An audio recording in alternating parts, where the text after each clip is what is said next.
Mr. Chairman, the underlying bill before this committee today generates revenue from numerous federal assets, from oil and gas sale leases for both onshore and offshore to other federal fees to be paid, all of which will bring revenue to the Treasury for debt and deficit reduction.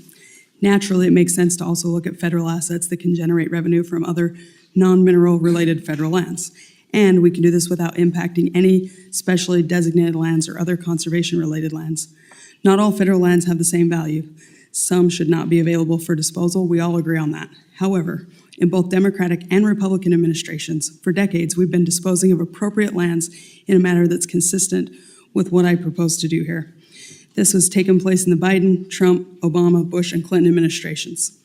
This provision identifies specific lands where we can generate revenue in locations that are appropriate, that will also generate a strong financial yield to the Treasury due to local growth, and will do so while serving community public purposes by selling targeted parcels for fair market value to local government entities for infrastructure needs. Washington County, home to the city of St. George in southwest Utah in my district, is one of the fastest growing counties in the country. The influx of new residents, many from out of state, has significantly driven up housing demand. The median property value rose by almost 12% in just 2023. Because this is a desert region, Washington County is also proactively responding to the increasing pressures of water resources and water use. Many of the difficulties we face at a local level are, of course, related to the fact that the county is surrounded by federal land. Approximately 82% of the county is federally managed, mostly BLM.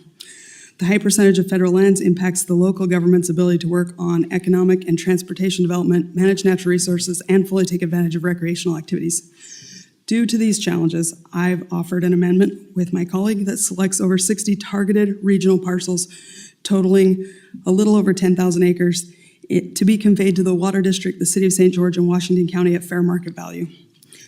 I could run through all the parcels. I don't know that anybody wants to take the time to do that today. They've got the information in front of them, but the net impact will be to reduce the federal debt and deficit through fair market value sales of targeted lands needed by local governments for infrastructure, and the impact will be to 1/3 of a percentage of the federal land in the state.